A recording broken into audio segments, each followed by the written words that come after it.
Aujourd'hui, je vous entraîne dans un atelier de groupe sur le thème des résistances au changement. Nos vies se déroulent à un rythme effréné. Et pourtant, paradoxalement, elles ne changent pas tant que cela. Nous préférons qu'il en soit ainsi parce que ça nous rassure. En effet, les êtres humains ont peur des périodes de transition. Cependant, en recherchant la stabilité, nous étouffons nos élans créateurs. Nous allons donc voir comment s'expriment les résistances au changement et comment changer. Changer pour de vrai. Oui, c'est nos bienvenus. Enchanté, enchanté. Bonjour. Merci, bienvenue. Bonjour.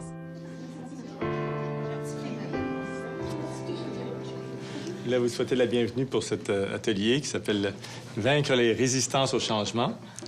Je sais qu'il y a beaucoup de choses qui vont venir nous rencontrer à travers cet atelier-là. Je vais vous présenter les gens qui vont m'accompagner dans cette magnifique aventure. Il y a Danielle Morneau qui m'accompagne à travers la série, qui est une thérapeute de Québec avec qui j'ai souvent travaillé. Donc, c'est une intervenante hors pair avec qui j'adore travailler. Et je voulais vous présenter aussi Danielle Proulx. Danielle Proulx est une actrice que tout le monde connaît. C'est une grande chance de l'avoir avec nous pour nous accompagner et nous amener à mettre dans notre corps ce qui souvent reste dans notre tête. C'est un petit peu ça, hein? Mettre en jeu. Mettre en jeu. Un petit peu. Oui, oui, voilà. Alors, ce que j'aimerais maintenant, c'est qu'on chacun se présente à tour de rôle en nous expliquant au groupe pourquoi ce thème de vaincre les résistances au changement vous interpelle. Ma résistance date, selon moi, de très longtemps, depuis que je suis tout petit. C'est l'insécurité. C'est toujours l'insécurité de l'inconnu. Je pense que c'est ça qui revient toujours. À toutes les fois que je veux faire un changement, c'est de l'incertitude. Moi, je travaillais, j'allais aux études, j'étudiais à la nuit, je faisais tout ça, là, puis je fais plus ça, là. J'ai de la misère à sortir de chez nous. Oui, non. J'envoie des CV des fois, mais tu sais, t'espères quasiment qu'ils te rappellent pas, parce que là, tu vas être obligé de choisir de quitter ton emploi, puis t'es pas sûr. Je me rends compte que je m'accroche à certaines choses pour éviter que ça change. Il faut toujours que je prenne la le meilleur chemin, mais ça n'existe pas. J'ai un problème avec le 100 J'ai l'impression que n'importe quoi je vais choisir, j'ai peur d'être dans l'erreur. Je me suis dit, si je meurs demain matin, tu vas-tu être fière d'être encore là? Puis là, ma réponse était non. J'ai jamais resté toute seule de ma vie. Est-ce que je reste avec la personne avec qui je suis parce que je veux pas être toute seule? C'est épouvantable comment que j'étais dans ma tête. Puis quand j'écoutais mon cœur, c'était complètement le contraire. Je me retrouve, après X années de mariage, je me retrouve seul. C'est un changement énorme. J'avais ma ligne droite, je m'en allais là, j'avais ma maison, mon fils, mon chum. Tout allait bien, puis tout ça, du jour au lendemain, j'ai tout perdu. Je me remets en question dans le sens, qu'est-ce que va être mon futur maintenant? Le nord est plus au nord, le sud est plus au sud. Là, l'aiguille tourne et tourne et tourne. J'étouffe. D'étouffer en nous parlant de ça? J'ai peur. Moi, j'ai été vite à l'aise de nommer, justement, ce qui est mes peurs. Donc, le fait de le dire à 11 autres personnes, ça m'a juste aidé à me rendre compte que c'était pas si grave, parce qu'après avoir écouté tout le monde aussi, tu te dis, ouais, tout le monde en a des peurs. Et le fait de le partager, ça nous redonne un petit peu de courage, ça nous redonne un petit peu d'espoir, parce qu'on a tous des situations différentes à vivre, mais essentiellement, les émotions qu'on vit sont les mêmes. La vie, ce n'est que du mouvement, et s'il y a une chose de sûre, c'est que tout est en mouvement tout le temps. La température, la nature, votre corps, votre digestion, le battement de votre sang, le renouvellement de votre peau, de vos neurones, c'est-à-dire, toute l'affaire bouge. Et ce mouvement-là, sa loi, c'est la transformation. C'est un changement perpétuel. Ça n'arrête pas. Et donc, bien sûr, qu'une de nos façons de nous sécuriser par rapport à ça, c'est d'arrêter des choses, de fixer des choses. On le fait pour toutes sortes de raisons. On le fait, plusieurs en ont mentionné, des raisons. On le fait parce qu'il s'est passé des choses douloureuses dans l'enfance. On ne veut pas voir se répéter. Donc, on tente de fixer les choses et de prendre le contrôle d'une certaine façon. Donc, on se sent en sécurité. Et faire en sorte qu'on puisse avoir l'impression d'être dans une vie où le changement est plus ou moins contrôlé. Alors, la question qui arrive, bien sûr, c'est plus je m'installe dans cette vie-là, plus arrivent des événements intérieurs, souvent, et aussi auxquels répondent des événements extérieurs qui viennent me dire que je suis pas si bien que ça, là.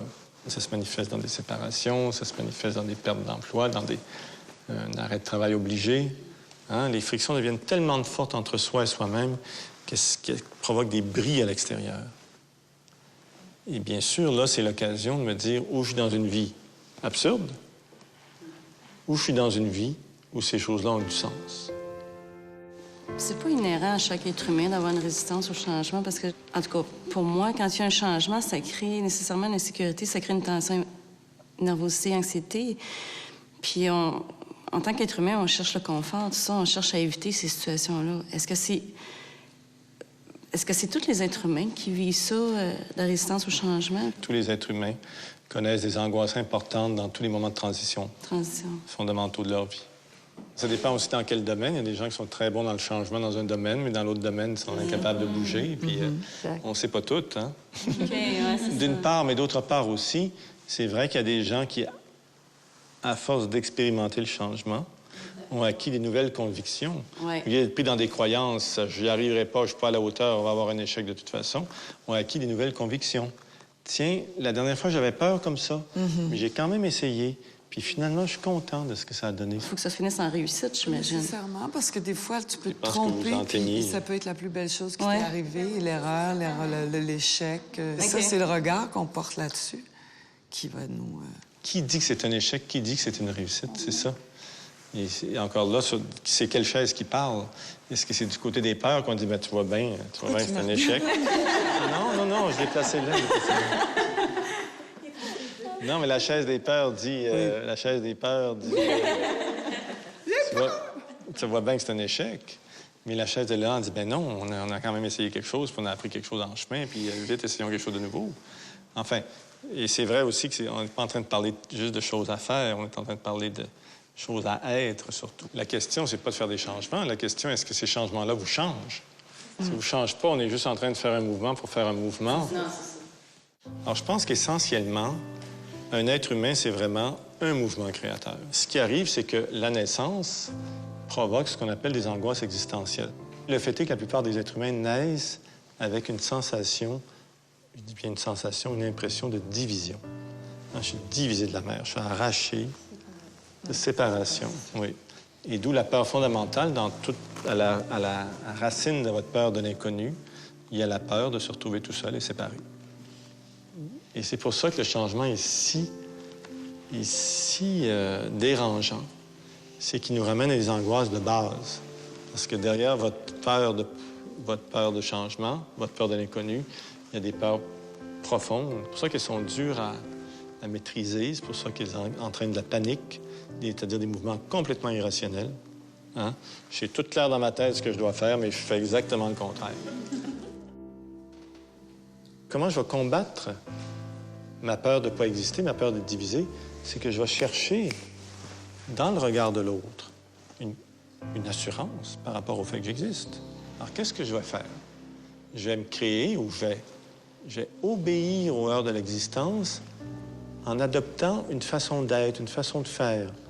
Cependant, ce personnage-là, qui est essentiellement une réponse aux heures de l'existence, aux heures du passé, hein, il a de plus en plus de force et on s'y identifie. C'est difficile de se séparer de ce personnage-là, parce que moi, ce personnage-là m'a sauvé la vie, dans le fond. Bien sûr. Oui. Il vous a sauvé la vie, mais aujourd'hui, vous l'enlève. C'est pas compliqué. Ça n'a rien d'y en vouloir non plus. Est-ce que je l'écoute jusqu'à ma destruction, ou jusqu'à une grosse maladie, ou au contraire, je me dis non, gars, je te remercie pour ce que tu as apporté dans ma vie et pour les protections que tu mets encore en place, mais c'est vrai que j'ai envie d'une aventure qui est un peu plus ouverte et que j'ai besoin d'être plus heureux, tout simplement.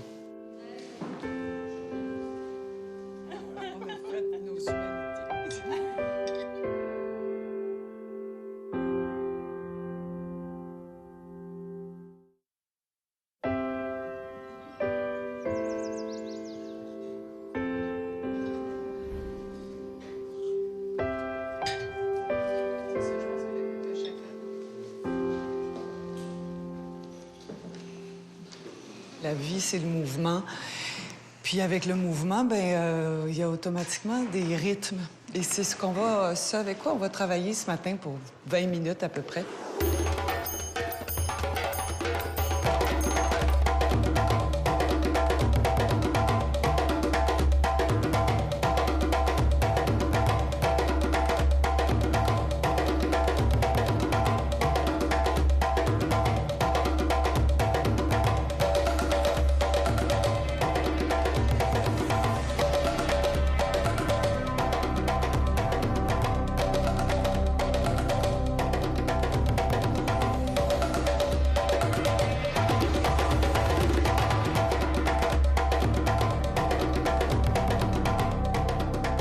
J'ai vraiment découvert que la danse pouvait m'extérioriser beaucoup, puis faire sortir des choses que des fois, t'as pas vraiment le goût de sortir en parole ou en écrit, puis que t'as juste besoin que ça sorte, que ça coule par soi-même, puis que, OK, on respire comme il faut, puis on passe à autre chose.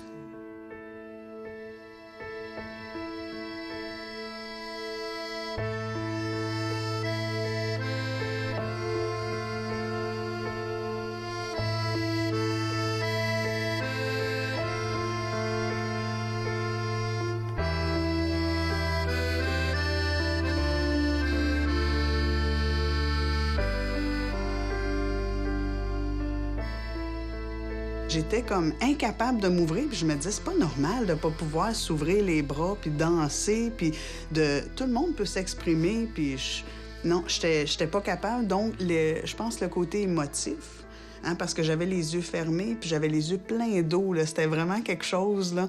C'est quand je me suis ouvert les yeux, puis j'ai vu que tout le monde, justement, était dans cet état-là, je me suis dit, bon, OK, hein, je suis normale.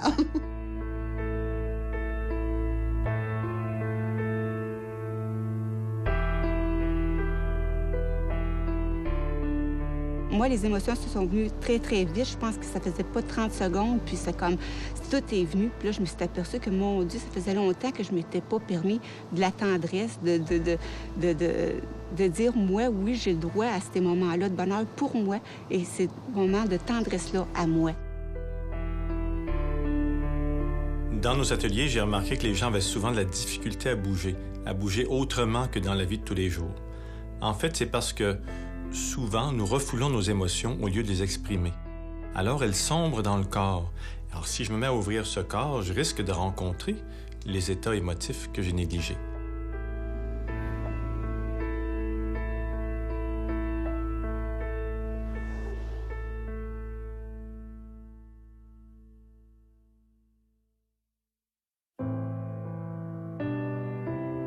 À cause de la peur de l'inconnu, nous finissons par étouffer nos pulsions de changement. Pourtant, nos élans créateurs poussent, font pression à l'intérieur de nous. Et pour survivre au conflit que cela crée, nous utilisons des compensations. Compenser, c'est mettre un besoin à la place d'un autre. La compensation est, pour ainsi dire, l'expression de la résistance au changement. Et c'est pour cela que nous allons y consacrer une bonne partie de notre travail.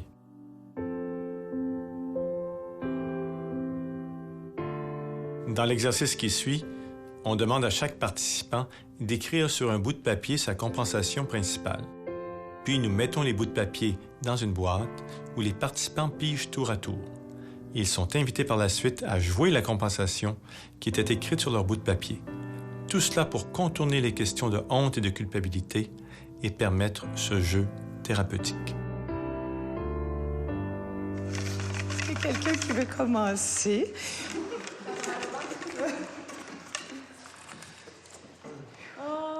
La nourriture. Oh! On va regarder qu'est-ce qu'il y a à la TV. Il n'y a rien à faire de toute façon. C'est assez plate rentrer tout seul chez eux. Clac! Un autre chez Sam. Un bon film. Ça prend des chips. Un bon sac de chips. Du chocolat, je pense, en mix. Ça va ensemble, du chocolat. Bonne chance. Ça va être bon. C'est tellement le fun, un beau film d'amour. Mange-moi. Ah oui, c'est ça, laissez parler les autres affaires. Mange-moi. Jusqu'au bout, tu vas aller voir le fond du sac de chips. À 2 mains. Oui, ça te fait du bien. Ça remplit l'intérieur. Je me sens pas bien. Maudit film. Qui mange donc la plaque. Bien poubelle. Maudit, j'en veux plus. Je n'achète plus de sac. Moi, si fait, je mange de même. Maudite affaire. Regarde-moi que j'ai l'air. Pourquoi je mange de même? Qu'est-ce qui se passe?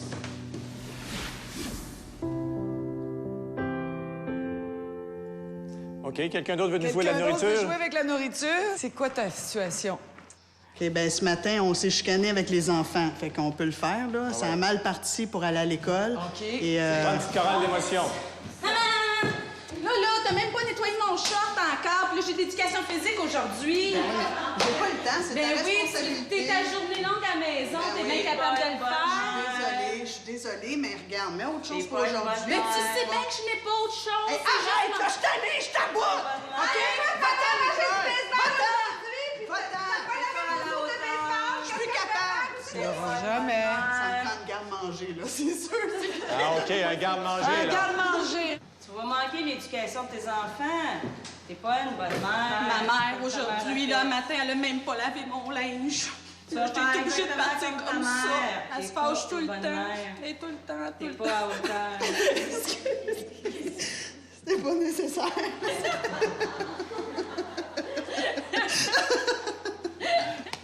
On parlait de culpabilité. Je dis que je me sens tellement coupable, elle vient me culpabiliser. Oublie ça, je pourrais pleurer. C'est souvent dans ces cas-là où est-ce que, oui, en effet, quand c'est des moments de culpabilité incroyables, j'ai du mal à dealer avec ça, surtout avec mes enfants. C'est certain que quand je me retrouve toute seule, je mange. Je compulse, jusqu'à temps, dans le fond, pas que je sois plus capable de manger parce que je vais manger toute la journée. J'ai comme pas de fond, je ressens pas le plus faim. Donc, à ce moment-là, je vais me dire, Nan, ça sert à rien, arrête de manger. Je vais aller chercher mon kit de peinture, puis je vais essayer de faire de la peinture. Ça va peut-être... Je vais me calmer. Oh, ça. Dormir. Dormir? Dormir. Je suis fatiguée, j'ai mal à la tête, j'ai des malaises, j'ai mal partout. Tout est trop. Je veux pas voir personne, je veux pas... je veux pas... Aïe, aïe. Tu veux pas quoi? C'est correct. Mon Dieu. Ben, je vais le dire, je veux pas vivre, je veux juste dormir. OK. Foncer, démontrer ma force. Ça, c'est plus une attitude de personnalité. Hein? C'est moins une compensation. Il faut y trouver une façon comment ça se fait dans le comportement. J'étais au bureau, là, les maudits budgets, ça marche pas, là. Je Colin, faut que je le remette à soir. Qu'est-ce que je vais dire? Je vais avoir l'air. Je suis quand même une professionnelle. Non, il faut pas que je te demande de l'aide. Hey, là, faudrait que j'ai besoin que tu sois sur mon bureau il y a 10 minutes, OK? OK, oui, je le sais. Je suis un petit peu en retard. Ça sera pas long. J'ai eu besoin Ben, c'est trop long déjà, là. C'est beau. Dring, dring, dring, dring. Oui, Sylvie Sauvé, bonjour. Maman, là, parce que là, ça marche pas, là. Je trouve pas mon chemisier, là, que je voulais mettre, là. Là, regarde, je le sais pas, là. Mets celui que tu trouves le premier, là. Ça va être correct, ça va être correct. OK, je te rappelle. Bye, je t'aime. Bye. OK, là, on travaille. Bon, OK, regarde, tiens, j'ai fini. Je sais pas trop quoi faut faire que tu vérifies. Oui, là, d'accord, hein. formidable. OK, T'es sûre que tu peux pas rester faire un peu non, supplémentaire je peux pas ce rester, soir? faut que je parte, là. C'est beau. Je m'en vais chez nous. Bon, le souper, j'ai appris que j'avais des enfants. Bon, maintenant. Oui, allô? Maman! Oui, je vais. Oui, on y va au gym tantôt. Oui, OK, je finis le souper puis j'y vais, là. Oui, bye-bye. OK, oui. C'est long, là. Je t'ai demandé quelque chose tantôt par rapport à mon devoir. Quoi, t'as pas écouté à l'école? Ben oui, j'écoute, j'ai juste pas compris. OK, on va s'asseoir. Là, qu'est-ce que tu as pas compris? Je serais bonne, hein? Oui, mais il faut que tu apprennes par cœur, tes mathématiques. 2 fois 2, c'est des règles. Oui, mais là, comment faut que je fasse? Tes doigts, regarde, t'as 2 doigts là, puis t'as 2 doigts là. Oh, ça cogne à la porte. OK. Hey, Sylvie, je suis assez contente. Tu m'as dit que je pouvais toujours compter sur toi. Je te laisse, ma fille, j'ai une urgence, OK? Je suis désolée. OK, on va s'en aller. Bon. Bye, ma je vais... Hey, wow, vous allez jouer où, là? Bon, Sylvie, t'es-tu prête? On s'en va au gym? T'es en forme pour aller au gym? On court-tu jusque-là? Oui, OK, c'est une bonne idée, les enfants. Tu veux dehors, c'est beau. On peut y aller, on y va. OK? Oui. Puis, qu'est-ce que t'as fait aujourd'hui? Pas grand-chose, ça a bien été. Ah! Moi, je suis passée à travers 3 budgets. J'ai pu aller faire ma couleur. Pendant ce temps-là, je me suis fait faire les ongles. C'était comme un cellulaire. Oui, allô?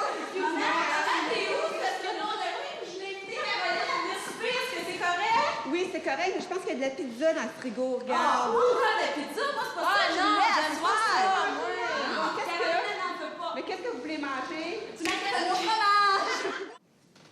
Boire. OK. Qu'est-ce que ça veut dire, ça? Boire.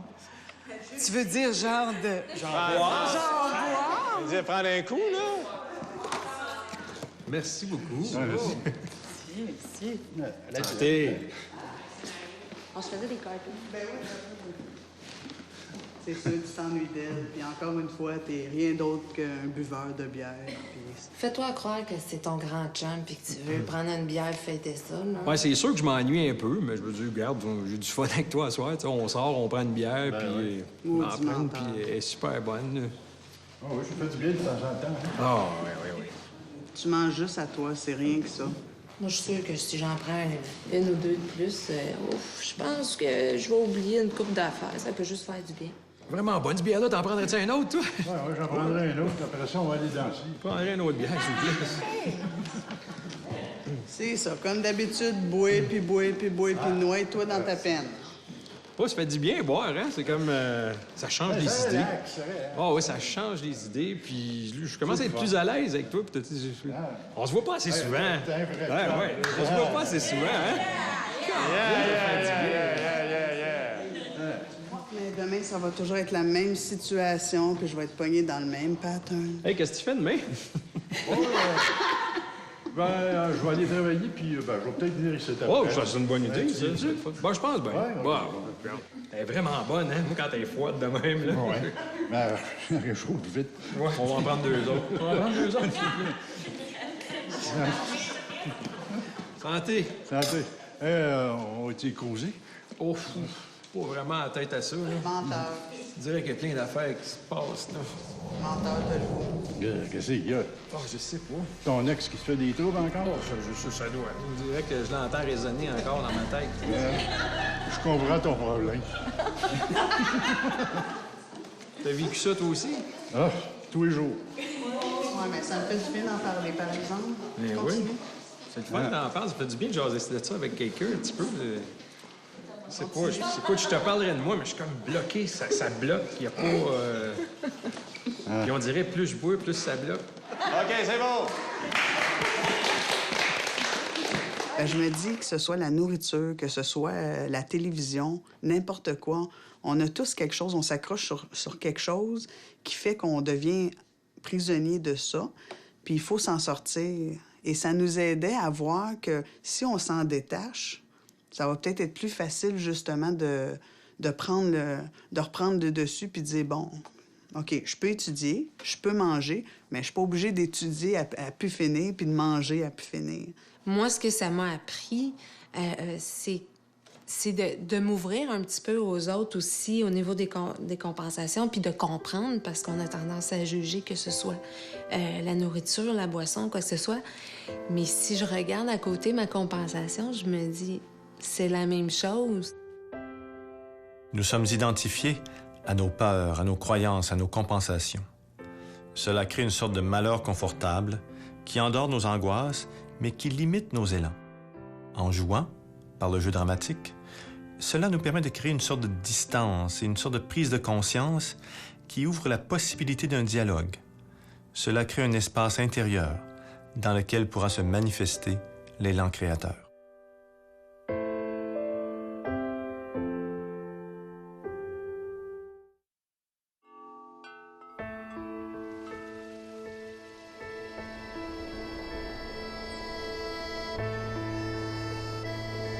Lorsque l'on fait un travail sur soi, il est important d'avoir des temps de pause et des temps de repos, parce que c'est souvent dans ces moments que viennent les intuitions, les idées créatrices et les émotions de fond. Tout simplement parce que nous avons alors la disponibilité nécessaire pour les accueillir.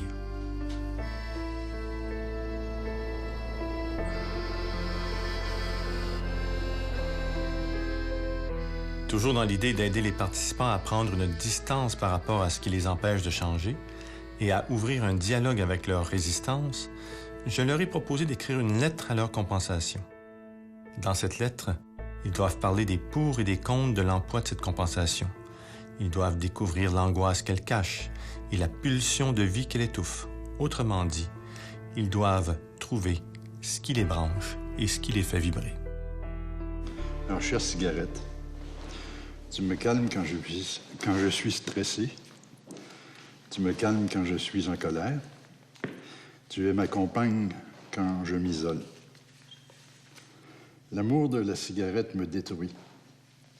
Je me détruis. Salut, Télé. Tu me fais du bien. Tu me fais oublier mes peurs, mes conflits. Tu meubles ma solitude. Cependant, tu m'enlèves du temps pour créer, régler mes conflits, dialoguer avec mon personnage intérieur. Moi, ma compensation, c'est dormir. Chère compensation, tu me permets de fuir le monde, de ne pas avoir affronté le monde extérieur. Tu m'offres la possibilité de ne plus exister, de ne plus sentir la souffrance, la douleur, la solitude, l'ennui. Cependant, tu m'empêches de m'ouvrir au monde, de vivre mes moments de loisir et de plaisir. À toi, ma nourriture. Tu m'apportes de l'apaisement, du réconfort, du calme, du plaisir. Tu endors mon mal-être, toute la douleur interne due aux blessures d'enfance que je traîne. Tu m'aides à ne pas entendre les petites voix qui me jugent tout le temps. La mienne, puis celle des autres. En ce moment, j'ai un grand désir de te changer. Non pas pour te transférer pour une autre chose, une autre compensation, mais pour laisser submerger mon être, me laisser le droit d'exister, de vivre, et non plus de survivre. Bonjour, bouffe. Au moment d'une peine, d'une colère ou d'un sentiment de culpabilité, tu m'apportes beaucoup de réconfort et tu réussis à remplir instantanément mon vide intérieur, ce qui me rassure énormément. Cependant, tu m'empêches de renforcer mon estime de moi-même. Suite à ta visite, je ne cesse de me juger, me blesser et me critiquer. Je voudrais te dire que mon plus grand souhait serait de te fréquenter de manière plus saine. En apprenant à vivre avec moi-même, je me donnerai la chance et le droit de peinturer, d'écrire et de m'exprimer plutôt que de manger. Chère performance, tu me réconfortes quand tu me fais croire que j'ai le contrôle sur ma vie, sur mes actions. Avec le temps, tout à petit, tu m'as enlevé ma liberté. Laisse-moi. Excusez. Non, pas de problème. Laisse passer, laisse circuler.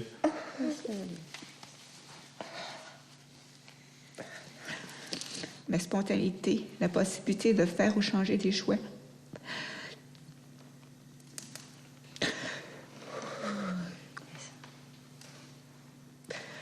Tu m'emprisonnes dans la rigidité.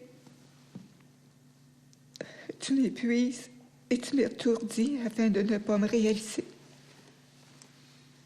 J'entreprends donc maintenant, par des actions concrètes, de me corriger au fur et à mesure que tu apparaîtras. Je m'investirai dans des domaines que je ne connais pas, dont tu m'empêches de découvrir. J'en prends tout simplement conscience.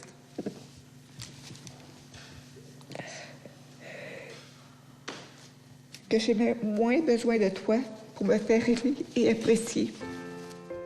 Ah, chère télé, tu remplis un grand vide, une grande solitude.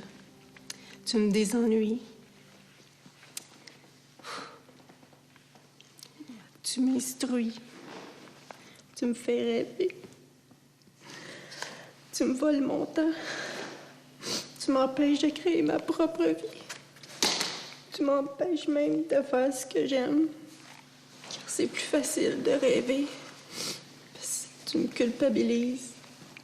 Tu me fais mal. Tu m'anesthésies. Si j'ai réussi à moi te regarder, peut-être que je vais pouvoir bâtir une nouvelle vie. Ma vie. On sait comment remplir le vide rapidement. Hein? On connaît d'autres stratégies, tu sais. Bon, toi, je pense que tu fais de la musique. Tu sais bien que faire de la musique, ça remplit le vide aussi. Mais il faut sortir la guitare. Il faut s'installer. Puis c'est pas vrai que ça va régler le vide tout de suite. Puis il faut être tiraillé peut-être une demi-heure, 3/4 d'heure. Puis demander, oups, je suis dans la musique. Puis cette question-là n'existe même plus. Mais tout ce temps-là, je suis tiraillé, je suis en tension, Puis le personnage dit, ben oui, mais là, pourquoi est-ce qu'on fait de la musique? Si tu viens me dire, toi, on pourrait tout bien allumer la TV, ça a toujours marché. Hein? Nos compensations n'ont pas juste un aspect individuel, elles ont aussi un aspect collectif. Hein? La cigarette, boire, manger, c'est toutes des compensations très encouragées dans notre société. Toutes les publicités sont autour de ça. De pousser aux gestes compensatoires. Et ça marche parce qu'on sait que ça combat l'angoisse. Mais est-ce que ça amène... La seule question importante, c'est est-ce que ça amène une satisfaction sur le long terme? La réponse, c'est qu'on a eu plusieurs des réponses, c'est que non. À long terme, c'est emprisonnant. Cette lettre-là m'a permis de voir que je pouvais me détacher de cette compensation-là. Je pouvais, parce qu'elle m'apportait pas juste... Elle m'apportait du réconfort sur le moment, mais à long terme, ça n'avait rien de bon que du négatif, OK? C'est comme si tu t'approuves, c'est comme si tu dis, c'est ça. Voyons donc, là, tu te le mets d'en face. Tu es obligé de l'accepter, tu es obligé de dire, de le vivre avec ça, là, tu te l'écris. Et ça m'a permis... On en prend conscience, c'est ça. Mais j'étais super contente. Ça a été Quand je l'ai écrit, là, c'est comme si j'avais déjà maigri de 10 livres. J'aurais aimé ça, mais... mais l'impression était là. Abandonner le temps où je vivais d'espoir, c'est le moment présent qui écrit l'histoire. Je sens que tu déformes ma réalité, tu lui donnes des airs et des odeurs d'été. Yeah, yeah, yeah, yeah.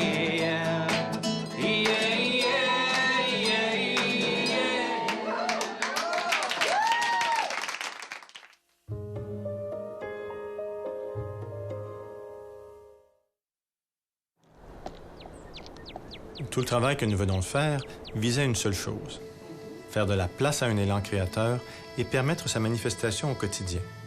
Toutefois, pour que l'exercice soit réaliste et permette vraiment une décision, il faut identifier le projet créateur en question, en imaginer et en rêver les aspects positifs, sans limite.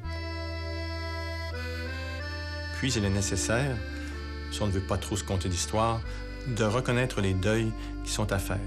Finalement, il est prudent d'imaginer une réalisation étape par étape. Ce dernier point est particulièrement important, car ce qui fait le plus peur aux êtres humains, en ce qui concerne l'inconnu, est l'impression d'avoir à faire un saut dans le vide. Les étapes nous rassurent et permettent d'inscrire notre projet dans la réalité. La décision que j'aimerais prendre, c'est de travailler, d'être moins exigeante avec moi-même, parce que je suis extrêmement exigeante. Les deuils que j'ai à faire, c'est la Wonder Woman qui serait morte, finie. Donc, il faudrait que j'accepte que je suis Nancy et pas 52 personnes dans la même personne. Ma chronologie, ce serait, en premier de tout, de prendre du temps pour moi puis me sentir bien quand je prends du temps pour moi. Juste de prendre 30 minutes assise, là, parce que j'ai du mal à rester assise sans me dire « Oh, c'est vrai, il y a de la vaisselle sur le comptoir. Oh, il y a une brassée de lavage. » Dans le fond, c'est que tu sais qu'il faut que tu prennes du temps, mais tu sais que tu seras pas bien. C'est ça qui fait alors, que t'as pas... ça nous prend une petite stratégie, là. Il nous manque quelque chose. Commencer une liste de tes plaisirs, des choses qui te font plaisir dans la vie, que tu laisses quelque part où tu la vois, dans le miroir de la salle de bain, le matin en te brossant les dents, tu peux la regarder. Puis aujourd'hui, qu'est-ce que je me ferais bien aujourd'hui pour me faire plaisir? Je me fais plaisir. À mesure que tu te fais plaisir, la liste va s'allonger. Bonne idée. Ben, c'est une excellente. Tu peux la mettre partout. Maintenant, je t'ai intéressé par la formulation de cette décision-là, par exemple. C'était quoi notre décision de départ? D'être moins exigeante avec moi-même. Ouais. C'est fort, hein? Comment est-ce qu'on pourrait se formuler ça de façon plus positive? Pour pas être dans une bataille. Parce qu'être moins exigeante avec soi-même, je suis déjà en train de me battre. Et mon personnage est déjà sur les dents. La décision, c'est de me séparer. Les choses favorables que je vois, c'est la liberté. C'est pas que j'en ai pas. Je peux faire ce que je veux quand je veux, mais je veux la liberté de rentrer chez moi puis de faire ce que je veux quand je veux. De me prouver que je peux créer mon propre bonheur, que j'ai pas besoin des autres pour être heureuse. Puis aussi, une chose positive, c'est parce que je suis en train de le vivre un peu, d'être capable de laisser quelqu'un sans vouloir se détruire l'un et l'autre, dans le respect. Puis Dans les listes de deuil, bien, c'est sûr la sécurité financière. Et puis, bien, l'assurance d'avoir quelqu'un qui s'occupe de toi. Tout le temps. Les étapes, bien, c'est parce qu'on a déjà entamé ces étapes-là. Bien, j'ai commencé à en parler avec une amie. Après ça, j'en ai parlé avec le conjoint. Oui. J'ai pris une décision, oui, d'acheter un condo. Puis, il m'a appuyé tout le long dans ma démarche parce qu'il a vu que je voulais reculer à plusieurs reprises. Puis, il me disait, non, tu fais bien et tout. Parce que lui, comme moi, on sait pas, tu sais, on se laisse juste du temps, puis on se laisse respirer tous les deux. Alors, ça va se réaliser? Oui, parce que je le vois, mais il y a des...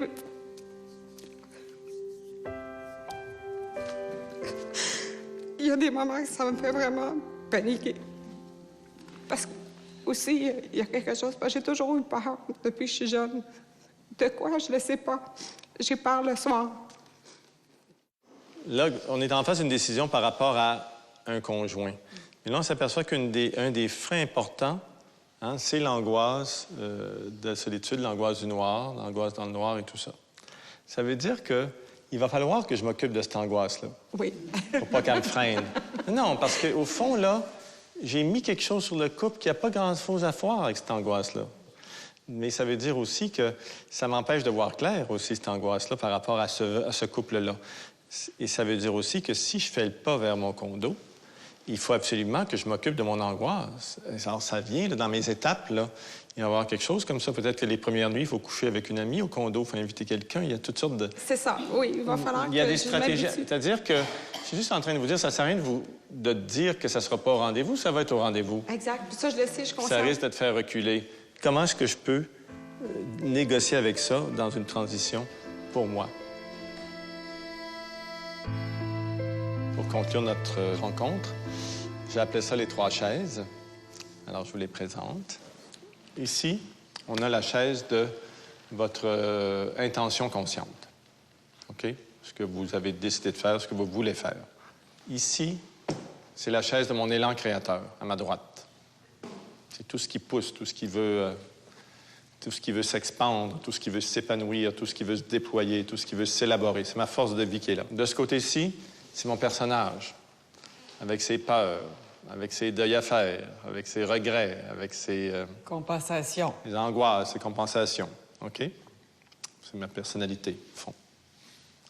Alors, l'idée ici, bien sûr, c'est qu'on va se mettre à circuler d'une chaise à l'autre pour établir un dialogue, pour entendre. Hein, quand je suis dans mon élan créateur, peut-être que j'entends des choses qui commencent à se dire dans ma peur. Alors, à ce moment-là, je vais me transférer du côté de la peur. Mon choix à moi, c'est de changer d'emploi. Enfin, je vais trouver un emploi, je vais enfin pouvoir développer mes valeurs, un emploi dans mes intérêts. Je peux pas croire que je suis payée pour faire ça. Je vais perdre ma sécurité financière. C'est sûr, je vais me retrouver sur le BS. Je vais pouvoir relever des nouveaux défis. Je vais pouvoir explorer des nouveaux horizons. Tu vas te péter le nez, c'est sûr, tu vas te péter le nez.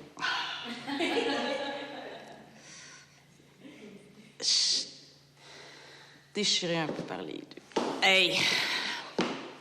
J'ai enfin fait le bon choix. 42 ans, il était temps. Mon projet, passer par-dessus ma séparation, croire en l'amour. Je crois en l'amour. Là, dans les notes, là, hein, assieds-toi-tu un peu? Ça fait pas longtemps que t'es tout seul. Mais c'est sûr que c'est possible. C'est certain. Moi, j'arriverai jamais à donner la famille que je voulais donner à mon fils. C'est sûr que ça va être différent, mais ça peut être mieux aussi. Je veux m'en sortir. Je veux passer par-dessus. Je veux pardonner. Je veux passer par-dessus ma séparation. Me retrouver. Je suis capable, je l'ai déjà fait. J'avais oublié comment, mais maintenant, je m'en rappelle. Je m'en rappelle, et puis je vais être capable de recommencer. Mais c'est un peu dur, vivre tout seul. J'avais plus l'habitude. C'est une nouvelle vie qui commence. C'est un nouvel avenir. Plus bien jeune, hein? T'as plus la gueule que t'avais il y a 20 ans. Peut-être que tu vas finir ta vie tout seul. Tu vas, à un moment donné, retrouver tes enfants, être capable de leur offrir la meilleure partie de toi. Ça sera pas facile. Ce sera pas facile. Mais c'est faisable. C'est faisable. Et puis...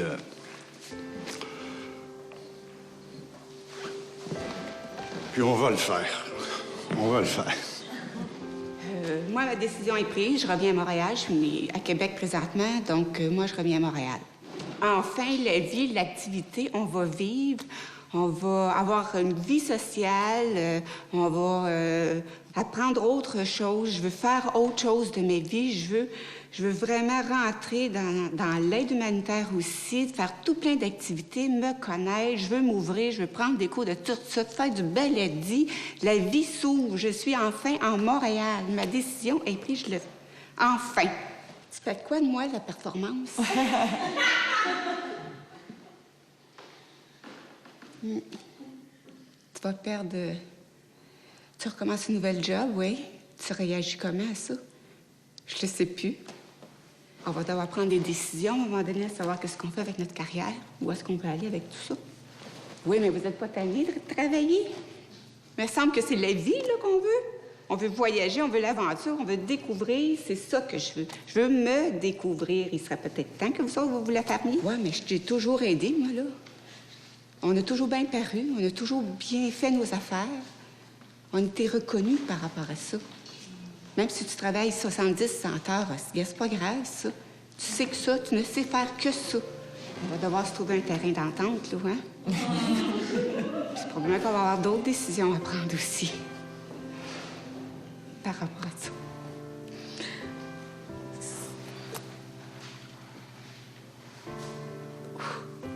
Je penserais pas que tu prenais autant de place dans ma vie.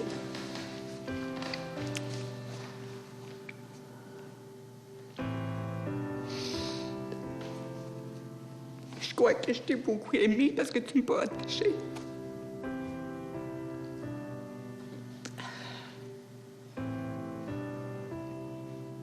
Tu me donnais une vie. Ouais, mais pourquoi qu'on ne changerait pas de vie? Je prends la décision de la laisser aller, là. J'en peux plus. Puis je suis bien avec ça. Vous ne pouvez pas bouger sans bouleverser quelque chose d'important. Si vous bougez de façon importante. Mais la souffrance a un sens pour tout le monde, n'a pas juste un sens pour vous. Alors, des fois, les souffrances qu'on apporte sont les meilleurs cadeaux qu'on donne à quelqu'un. Ça les brasse suffisamment pour les mettre en changement puis dire « OK, oui, moi aussi, je vais me mettre à bouger. » Donc, les vraies questions de fond sont les mêmes pour tout le monde. Tout le monde les a. Les questions que vous avez amenées ici, chaque personne a ces questions-là. Et tout le monde veut les résoudre. Et c'est l'épreuve pour chaque être humain de s'accoucher, de venir au monde, d'être réel. Et dans cette réalité-là, il y a beaucoup plus de création, et d'innovation et de possibilités qu'on n'aurait jamais pu le penser. J'espère que les témoignages de nos participants ont su vous convaincre que si les compensations apportent des satisfactions dans nos vies, elles masquent à la fois notre peur et notre goût du changement. La véritable clé pour vaincre nos résistances consiste à faire de la place à nos projets créateurs en rêvant, en imaginant et en prenant des décisions. On a toujours un frein. La résistance, c'est très fort. Là, ce que j'ai décidé de faire, c'est d'y aller par petits pas, des petits pas. Parce que des gros pas, des gros morceaux, des grosses bouchées, ça passe pas parce que ça nous fait peur. Puis à ce moment, c'est là qu'on a encore plus de résistance. J'ai tellement appris à travers les 11 autres personnes, tellement appris de choses que ça m'a fait grandir. Puis ça m'a aussi appris des choses sur moi-même, d'avoir plus confiance en moi, puis de dire que j'étais capable.